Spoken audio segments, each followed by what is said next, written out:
How to create products with Shopify integration. Start by opening the Alerio Print website and logging into your account. Once you're logged in a separate browser tab, open your Shopify Admin panel. From the Shopify Admin, go to Apps in the left-hand menu. Search for the Alerio Print app.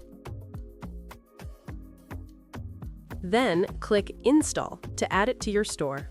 Go to the Integrations section in Alerio Print and click Connect Shopify Shop. Wait a few moments while the connection is established.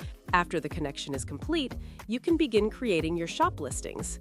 Choose the product you'd like to create, then upload your design to generate mockups, or upload your own mockups if you prefer.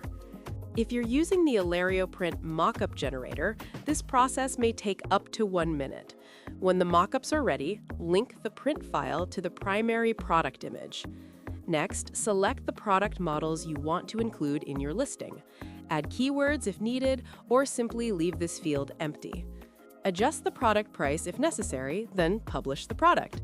Please note that product creation can take up to 2 minutes, so be patient. Once the product is created, it will be saved as a draft. To make it live, activate the product directly in the Alerio Print system. The product will be activated automatically on Shopify. Congratulations! You've just successfully created your first product. If you ever need to deactivate a product, simply return to Alerio Print and set the product back to draft.